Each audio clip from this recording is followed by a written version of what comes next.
उत्तर भारत की शादियों में एक बहुत पुराना रिवाज चला आ रहा है कि जब बारात आती है द्वार पे तो दुल्हन की साइड की औरतें गाली गीत गाती हैं बहुत इंटेंस बट प्लेफुल अब्यूजेस के साथ और बॉर्डरलाइन स्कैंडलस तरीके से वर पक्ष को छेड़ा जाता है। ये सुनिए। राजभान के बहिनी के आल नहीं गाल नहीं भोसड़ में छेद नहीं लड़का बच्चा होता नहीं के चाचा को पीसन बिठाई दियो रही चकले में रे जो पीसे का मोटा मारूंगी सोटा बजती का फाड़ू लंगोटा हरी चकले में है। दूल्हे और उसके परिवार का मजाक बनाया जाता है, उसकी औकात और मैस्कुलिनिटी को क्वेश्चन किया जाता है और इसको हंसी मजाक माना जाता है। दो नए परिवारों के बीच में एक आइस ब्रेकर का काम करते हैं गाली गीत। पर कभी सोचा है ऐसा क्यों है? भारतीय समाज जहाँ पे इतना तगड़ा पावर इम्बैलेंस है दूल्हे पक्ष और दुल्हन पक्ष के बीच में, वहाँ लड़की वालों को लड़के को पब्लिकली ह्यूमिलिएट करने का या छेड़ने का राइट कैसे दिया जा रहा है? तो किंवदंती या फोकटेल्स का कहना यह है कि ये प्रथा जो है रामायण काल से चली आ रही है। जब श्री राम जी का विवाह हुआ था तो मिथिला नगरी की औरतों ने भी अवधवासियों के लिए गाली गीत गाए थे। बट कैच ये है कि इसका डिस्क्रिप्शन केवल तुलसीदास रामायण में है, जो कि 16वीं शताब्दी का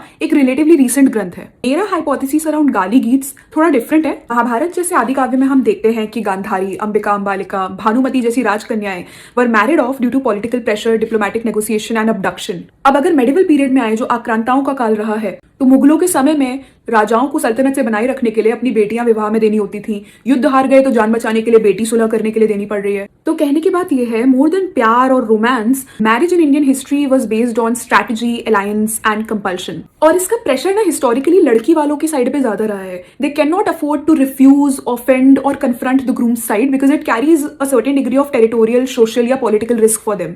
तो मेरी लाडली को, जिसको मैंने प्यार से पाल पोस के बड़ा किया है, उसको जबरदस्ती मुझे ब्याहना पड़ रहा है किसी दूसरे से क्योंकि वो दूसरा मुझसे ज्यादा ताकतवर है। इसका रिजेंटमेंट जाएगा कहाँ? इसका रिजेंटमेंट और रेज जाएगा रिचुअल्स में। एंथ्रोपोलॉजिस्ट्स ने इसके लिए टर्म दिया है रिचुअल इन्वर्जन, यानी कल्चरल सेलिब्रेशंस के कुछ ऐसे मोमेंट्स या प्रथाएं या प्रैक्टिसेस जहां पे जो समाज की हायरार्की है वो कुछ सेकंड के लिए फ्लिप हो जाती है। The side that is structurally weaker gets to mock the stronger side as an assertion of their voices. और मजे की बात, ये गाली गीत लड़की का बाप, ताया, चाचा, मौसा नहीं गा सकता। क्यों? क्योंकि भाई घर के आदमी कस्टमर फेसिंग रोल में है। They have to be diplomatic. उन्हें हाथ जोड़ के स्वागत करना है बारातियों का, उन्हें दहेज का अरेंजमेंट करना है। तो जिन गंवार औरतों को आपने बिठा रखा है घर के पिछवाड़े में पर्दा लगा के, ये सोच के कि इनको दुनियादारी, सेक्सुअलिटी या गाली गलौज के बारे में कुछ नहीं पता, all of a sudden they become the loudest voices of retaliation through their humour, exaggeration and songs. हाँ, मान लिया चल आज तेरे सामने झुकना पड़ रहा है, पर तेरी धज्जियां उड़ाएंगे और कोई उन्हें क्वेश्चन भी नहीं कर सकता क्योंकि भाई हंसी मजाक है लेडीज। तो मुझे लगता है कि गाली गीतों की शुरुआत एक सोशली सैंक्शन्ड सेफ स्पेस और रिजेंटमेंट चैनलिंग रिचुअल के तौर पे हुई, पर बाद में अभी हमारी एक प्यारी सी परंपरा बन गई है। इवन टुडे गाली गीत do something very complex. They challenge patriarchy